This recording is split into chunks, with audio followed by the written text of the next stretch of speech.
Ah, bon, c'est pas grave. Stéphane Guillon va arriver. Bah, je vous propose Stéphane Guillon. C'est Stéphane Guillon. C'est Stéphane Guillon. Ah.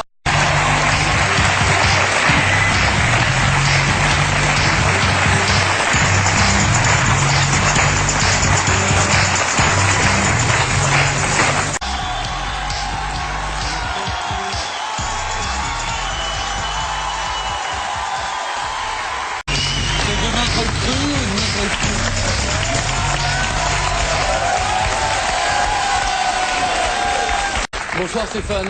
Bonsoir Stéphane. Classe. Ouais, merci, c'est gentil. Bonsoir Stéphane. Stéphane. Cachez votre joie. Oui, excusez-moi. Quoi? Qu'est-ce qu'il y a?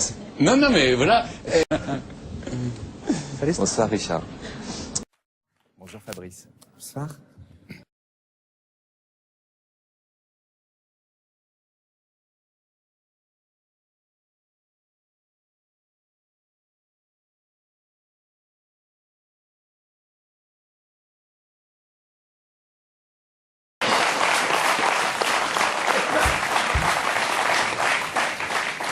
Une crème anti-rides fabriquée à partir de fœtus humains. C'est horrible pour le fœtus. Vous imaginez, non seulement le fœtus ne naît pas, mais il finit étalé en crème sur le visage d'une vieille.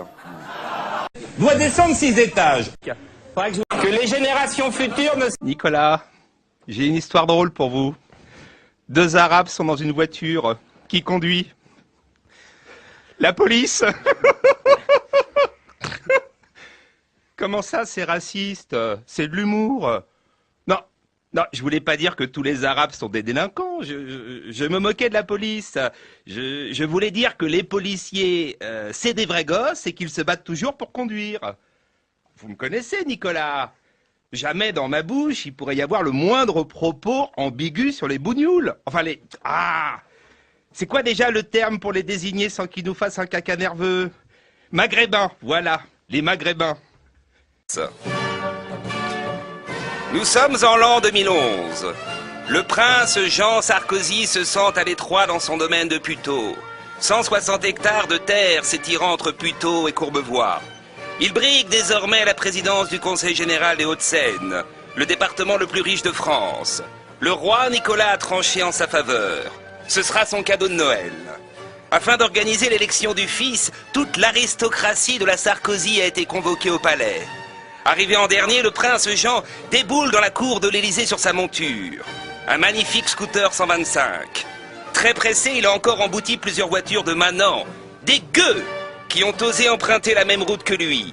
Aux automobilistes qui protestaient, le prince a lancé « Portez plainte si vous voulez, ça n'aboutira pas. Mon père est roi, il va vous oxyre tous !» Ce matin, le prince est soucieux. L'horrible Laurent Fabius a encore ironisé sur son faible niveau d'études. Il est vrai que redoubler sa 2e année de droit, c'est la honte. Qu'importe ses envieux. Quand la crinière blonde du prince passe la porte du salon Murat, toute la Sarkozy baisse la tête en signe d'allégeance. Xavier Bertrand, ému comme une jeune pucelle, se met à genoux. « Relevez-vous, mon bon Bertrand, lui dit Jean. Est-ce que tout le monde est là pour mon cadeau de Noël ? » Oui, prince, pratiquement tout le monde. Avez-vous remarqué que quand vous êtes entré, seul Jean-François Copé ne s'est pas incliné? Comptez sur moi, Bertrand, je vais le dire à papa. Mais où est mon parrain, monseigneur Hortefeux? Il est au salon. Il raconte des blagues sur les Arabes. Le vicomte Philippe de Villiers, très friand de ses traits d'esprit, l'applaudit à tout rompre. Dans quelques minutes, Dominique Strauss-Kahn va pénétrer dans ce studio. C'est la première fois qu'il revient en France depuis son aventure avec une jeune Hongroise à lunettes, Piros Kanadji, responsable de la photocopieuse au FAB. Dominique nous fait l'honneur de choisir France Inter pour cette première interview. Je crois que le titre même de l'émission, le 7-10, l'excite énormément. Évidemment, des mesures exceptionnelles de sécurité ont été prises au sein de la rédaction. Pardon, sein est un mot que je n'ai pas le droit de prononcer aujourd'hui pour ne pas réveiller la bête. Ces mesures sont les suivantes. Je vous lis le tract de Sud Radio France. Alors, suite à la venue de M. Strauss-Kahn et afin d'assurer la sécurité du personnel, les membres féminins du 7-10 doivent porter des tenues longues, sobres et totalement anti-sexe. Sont à proscrire cuir, talons aiguilles et dessous chic.